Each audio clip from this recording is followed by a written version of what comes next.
Hey guys, welcome back to Auto Repair guys. Thank you guys for watching and subscribing to the channel. Today will be a super helpful video to any of you having a Hyundai Sonata. It could be practically any generation, any engine Hyundai Sonata. You have check engine light on and you have any of the following 5 codes. I'm talking about code P0190, code P0191, 192, 193 or 194. Those relate to fuel rail pressure sensor, but we will explain what can easily cause that as well. So make sure to stay until the end. It could be something else sometimes.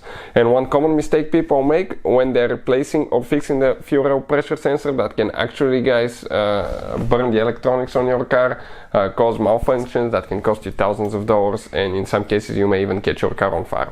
Before we start, let me tell you about us. Every single car we get at the garage, we try to make at least 200 to 300 free repair videos. We take them completely apart and we show you how to fix pretty much anything. Why? Simply because our mission in the shop is to save you as much money as we can. All we need in return, please subscribe to the channel, like the video, that way we can keep making these absolutely free videos to you. Now, if you need to buy any parts tools for a good price, guys, and quick shipping for your Hyundai or any car, check out the link in the description of the video below. That's where we get all our tools and supplies from. So with that being said, that's the engine. Now we have the intake manifold removed. For any of you that need help with that, we have a special video on the channel. And if you see right here under the intake manifold on the GDI direct fuel injection engine, you have a fuel rail, and that's where the fuel injectors are mounted directly on the cylinder head, and they spray directly in the cylinder. On the fuel rail you have that sensor that will be attached right here. This is known as a fuel rail pressure sensor.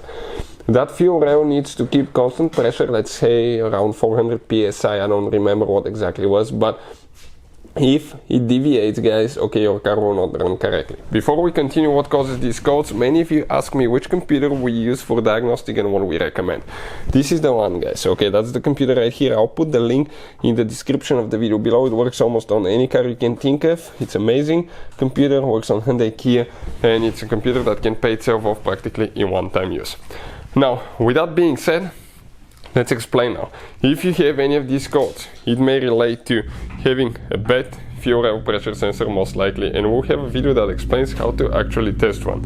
Number 2, that can actually cause that one as well, okay, could be having the connector right here. Make sure that the connector is plugged in all the way as well. Sometimes they will be unplugged. Or number 3, inspect the wires on the back of the connector. People will try to unhook it, disconnect it, and they will pull for the wires and it can yank them out of the connector, and if they're not communicating correctly, okay, you will get this code as well.